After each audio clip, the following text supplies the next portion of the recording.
Hi friends, we would like to present to you the life of Saint Maximilian Kolbe. He was born on January 8, 1894 in Poland. His baptismal name is Raymond Kolbe. From his childhood, he had a lot of devotion to Blessed Virgin Mary.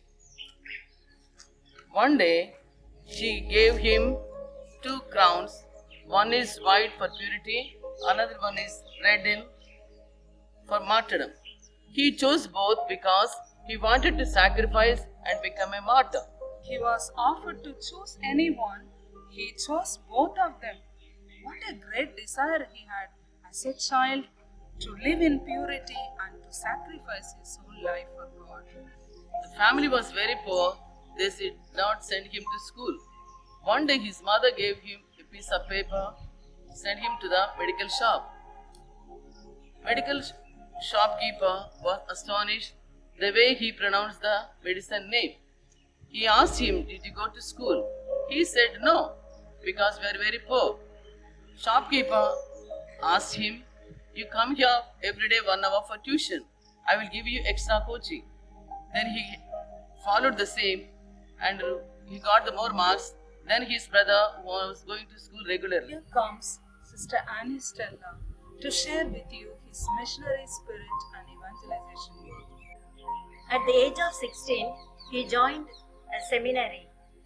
After he became priest, he founded Militia Immaculata, an army of the Immaculate, where he drew many souls to Jesus through Mary. He built a great Franciscan monastery in Poland today, which it became a center of prayer, faith, charity, and evangelization.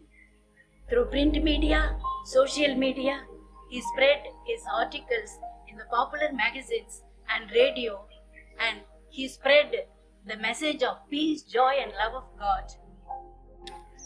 I would like to share now the 3 miracles that he experienced. As he became a priest, he wanted to start a printing press, and he was unable to buy the printing machine because of his financial situation.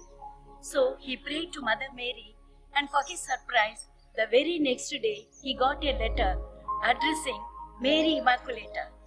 Then when he opened it, and he found the amount he required for this one printing machine, and he was very happy and he thanked Mother Mary. Another miracle, once his right hand thumb was badly hurt and the pus was flowing out, and the doctor said his right thumb should be cut off. So the whole night he was feeling sad, and he prayed to Mother Mary, and he applied the holy water of Lourdes. And the next day of operation, when he went to the doctor opened the bandage and he found that it was completely healed. He thanked Mother Mary. Once he was seriously ill and lying on the bed, and he told the brothers to place spectacles and watch at the feet of Mother Mary. And they all thought that he had gone mad. But he explained to them, the spectacles represents his eyes and his work, and the watch represents the time left behind. And he surrendered everything to Mother Mary, and he was cured. Now I would like to share with you the most important phase in the life of Father Maximilian Kolbe before his relief.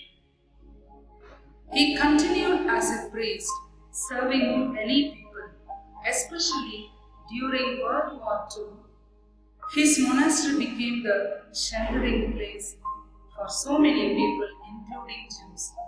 But the worst part of life is Jews themselves arrested him and put him in Nazi concentration camp. It is the custom in the prison, when one of the prisoners escape from there, they take 10 people without any reason, keep them in a small cell. For 2 weeks of starvation, they leave them there and they have to die.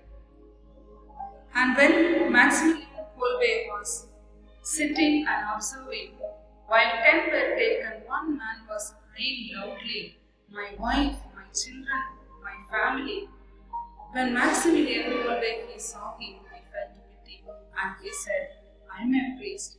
He has a family. Let him live. I will die in his place, he said. And thus he was taken among the men who were put into starvation. Usually from this starvation cell, people hear yelling, shouting, crying. But when Maximilian Kolbe entered, along with the prisoners, people were hearing the sound of prayers, praising God, glorifying, praying rosary.